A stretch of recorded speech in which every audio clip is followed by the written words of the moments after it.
जी, सो फार हमने देख लिया था कि इंडिपेंडेंट सैंपल टी टेस्ट को हम एसपीएसएस पे कैसे कैलकुलेट करते हैं और जो हमारे रिजल्ट्स हैं हमने दोनों तरह से देख लिए थे, सिग्निफिकेंट भी और नॉन सिग्निफिकेंट भी।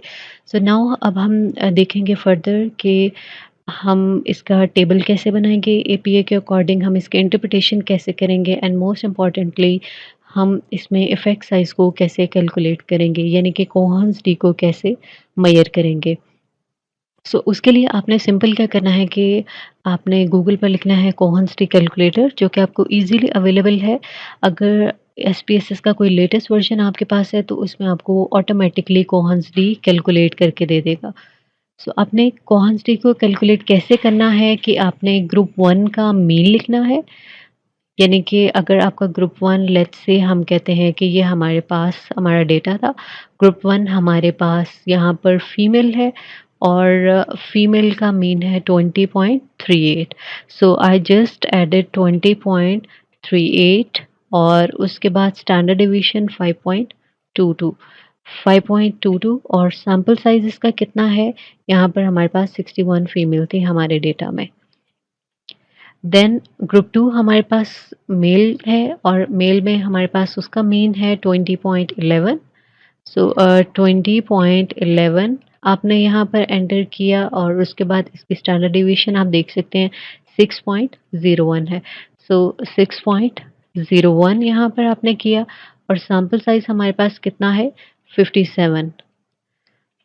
सो आपने इसको कैलकुलेट किया और ये आपके पास इसका कोहेंसिटी की वैल्यू आ गई। 0.2 स्मॉल इफ़ेक्ट साइज़ है, 0.5 मीडियम इफ़ेक्ट साइज़ को शो करता है और 0.8 लार्ज इफ़ेक्ट साइज़ को शो करता है। तो यहाँ पर आप देख सकते हैं ये ऑलमोस्ट ये वैल्यू हमारी स्मॉल में फ़ॉल कर रही है क्योंकि ये 0.2 से भी बिलो है, तो स्मॉल इफ़ेक्ट साइज़ है। राइट, अब हमने कौन से कैलकुलेट कर लिया, सो लेट्स सी कि हम इसका एपीए के अकॉर्डिंग टेबल कैसे बनाएंगे। So here I have already put the value independent sample t test to compare man and women and is equal 118 का टोटल सैंपल था। आप देख सकते हैं हमारे पास जो डेटा शीट है इसमें 118 का सैंपल था और हमने यहाँ पर अपने टेबल की आउटपुट से वैल्यूज जो हैं वो यहाँ पर एंटर कर दी हैं। सो हमने देखा कि जो हमारे पास मैन है उसका मीन और स्टैंडर्ड डिवीजन कितना है।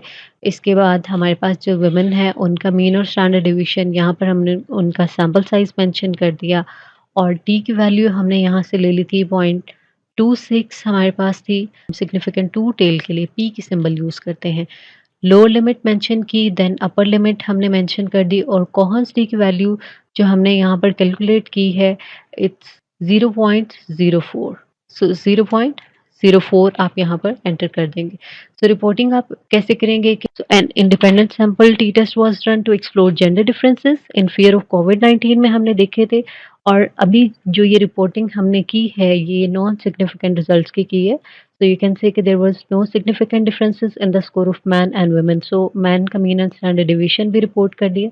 Sometime ये कहा जाता है कि अगर आपने टेबल में रिपोर्ट कर दिया तो no need to report again in the description.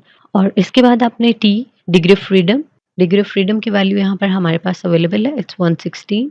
सो आपने वो मेंशन कर देनी है और यहाँ पर टी की वैल्यू आ जाएगी जो कि ऑलरेडी हमने यहाँ पर रिपोर्ट की थी और पी हमने कहा है कि ग्रेटर देन है 0.05 से।